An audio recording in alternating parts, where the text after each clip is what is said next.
And ladies and gentlemen, now for our special presentation of Conversations with a Purpose. Let's hear from an organization here in Delaware, A Matter of Balance, with our host, Amy. Hello, thank you, everybody. I think that we may need another mic if we have an extra one. Okay, perfect.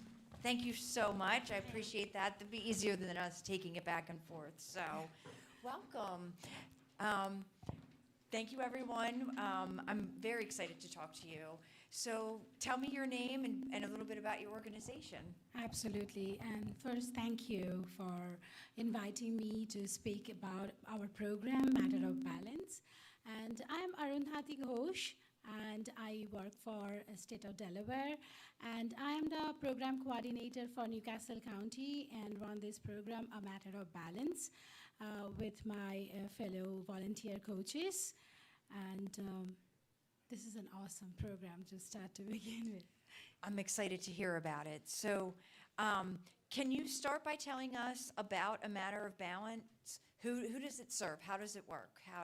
Yes, so Matter of Balance is a program that serves older population who has a fear of balance, like falling or maybe losing balance in their mind because of their physical, ability getting a little bit maybe not working as it used to be.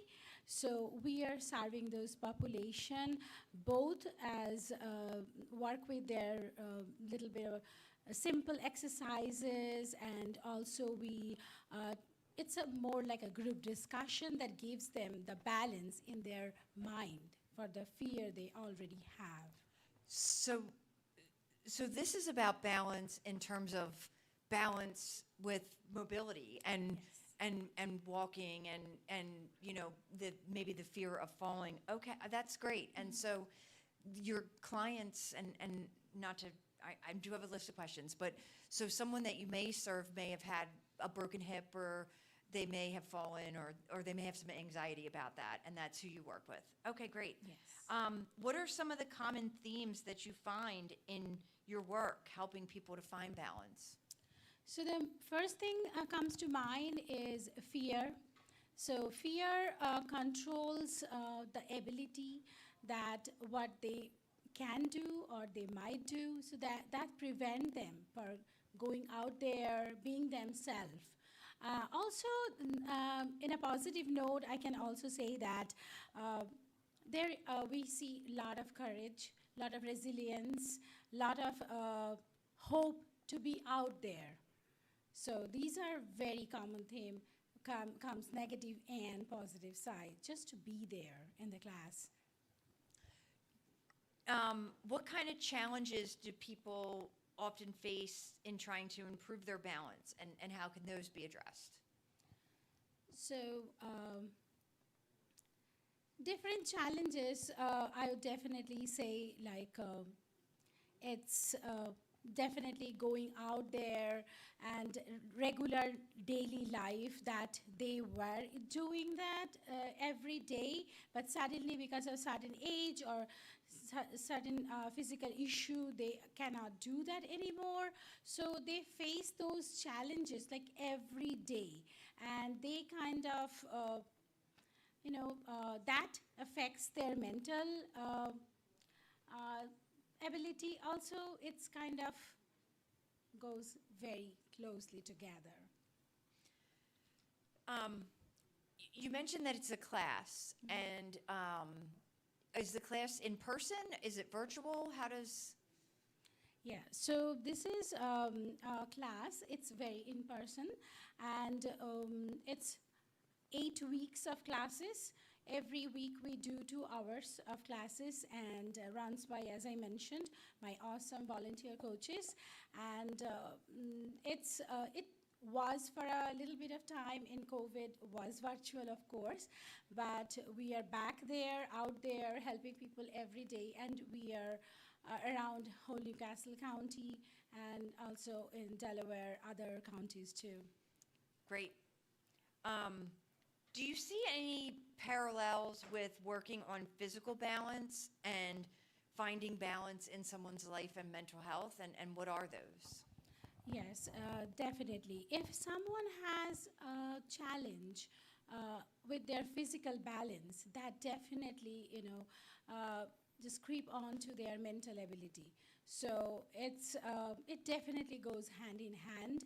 Uh, if they're strong in their physicality, they do everything they can, and their mental, they are strong in their, they have less anxiety, they have less worry, and definitely I would say that what I learned from my participants in the classes, that one thing everybody loves, regardless of their age, condition of their health, that is independence. So that comes with both physical balance and mental balance. So when they come together, they can, perform better. Great. What advice would you give someone trying to find more balance, physically, mentally, or both? Of course. I would definitely say that take it slow. To begin with, take it slow and be patient with yourself. Just to be there, that's, I think, that takes courage, Yeah. just to be there. So, and just to be there and being consistent with something. Like for our class, I'm just giving an example. It's 8 weeks of classes, and they show every week there, definitely, and doing some simple exercise, some very supportive group discussion that gives them the, the stability, the help they need. Awesome. Is there anything else you would want to share about a matter of balance, and maybe how would folks get involved? How would someone sign up for this? And I'm actually going to be a little self-serving or selfish with this question.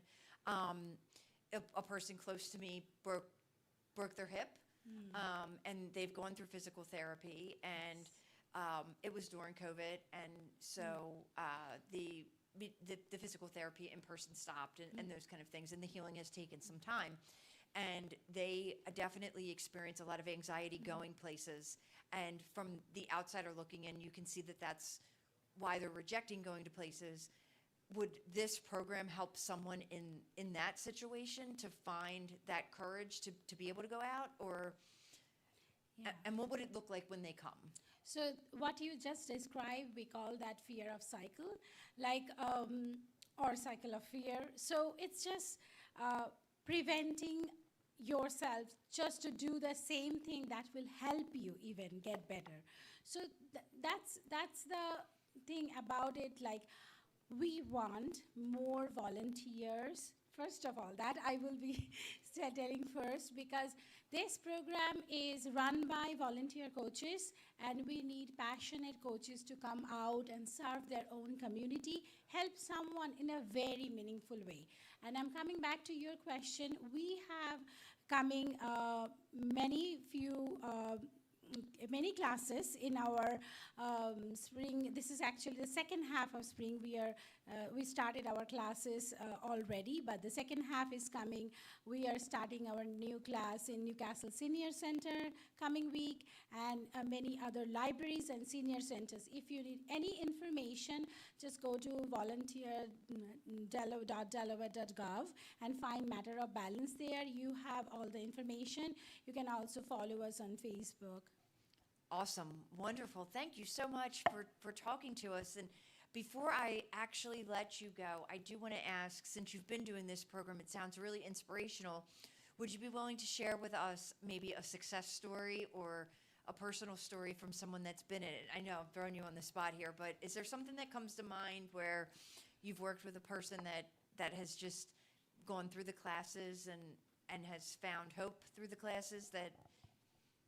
So right now, on top of my head, I'll just give you 2 examples that is actually in making. So we kind of keep everything anything we talk in the classes, we keep in the classes. Absolutely. But Yep. it's just some good stories. So I met amazing people every week through the classes, okay? And one of the participants, she told me a couple of weeks ago that her hope, this program will help her to go back to Africa. She loves to go to Africa, but due to some health issue, she couldn't for a couple of years, few years. And but she's hoping after this class she will be going. Another amazing story, and he is taking a class right now.